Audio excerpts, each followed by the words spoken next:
This has to be the right way.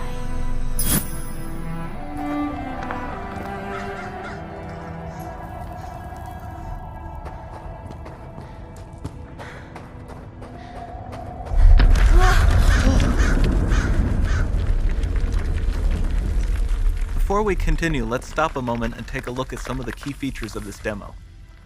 Much of what you see was built with Quixel Megascan assets, but instead of using the game versions, we used the cinematic versions, which would typically only be used in film. There are around 1 million triangles each, and thanks to virtual texturing, they all use 8K textures as well. Nanite can render an insane number of triangles very quickly.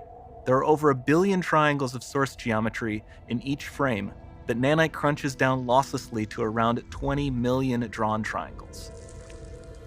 What does that many triangles look like? This isn't noise. These are the triangles, each a different color. Most are so small that they look like noise. Nanite achieves detail down to the pixel, which means triangles are often the size of pixels. This amount of geometric detail requires shadows to be pixel accurate as well, and Nanite can do that too. Speaking of lighting, all of the lighting in this demo is completely dynamic, with the power of Lumen that even includes multi-bounce global illumination. No light maps, no baking here. Without GI, all of that beautiful lighting is gone. With Lumen enabled, we can move the light and the bounce changes instantly. Okay, let's keep going.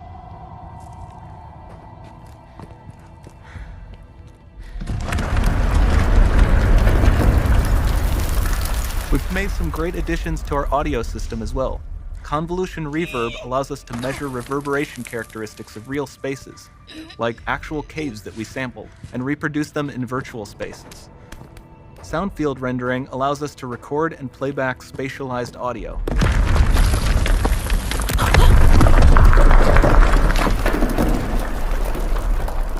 All of this adds up to a more immersive experience.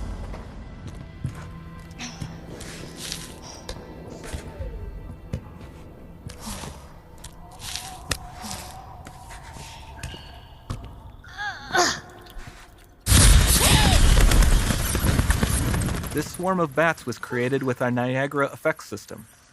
Particles in Niagara can now talk to one another and understand their environment like never before.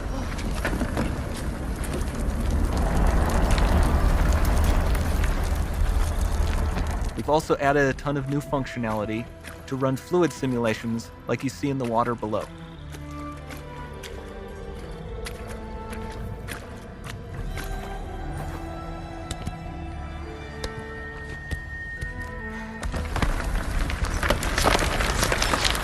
The demo runs on our chaos physics system.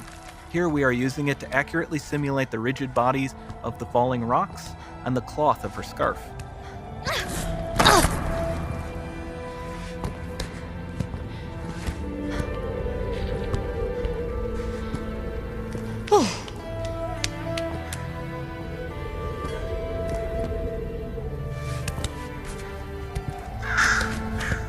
Now that the environment is so complex, we've needed to greatly improve our animation systems to adapt.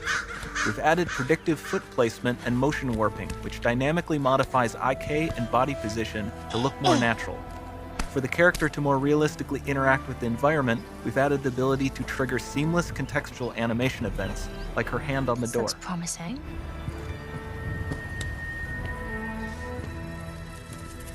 Dynamic GI is amazing, not just for speeding up iteration, but also for its impact on gameplay.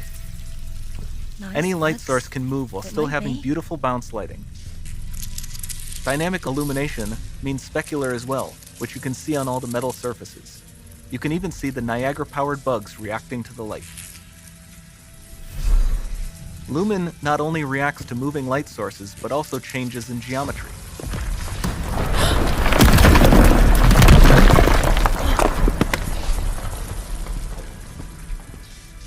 Remember we mentioned high poly assets? This statue was imported directly from ZBrush and is more than 33 million triangles. No baking of normal maps, no authored LODs.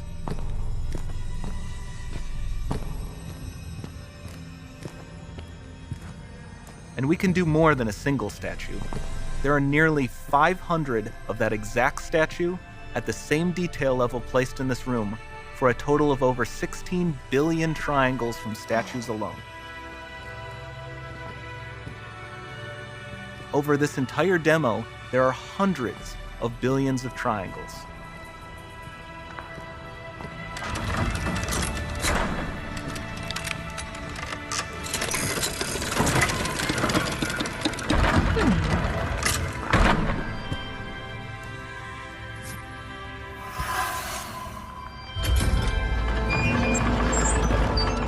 So with Nanite, you have limitless geometry, and with Lumen, you have fully dynamic lighting and global illumination, all running on a PlayStation 5.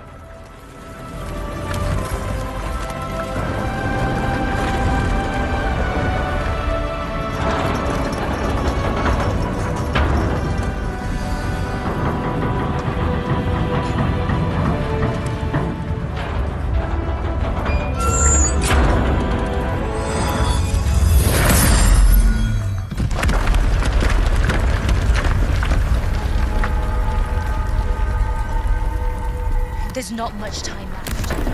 And this doesn't need to be constrained to small rooms. It can stretch all the way to the horizon.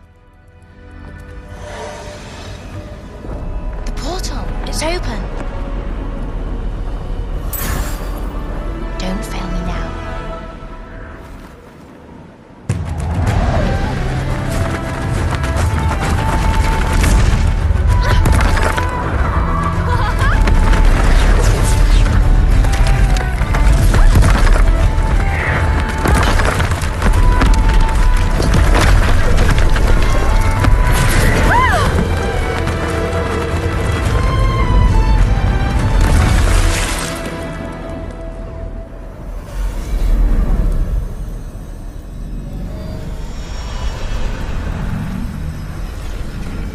Time to see what's next.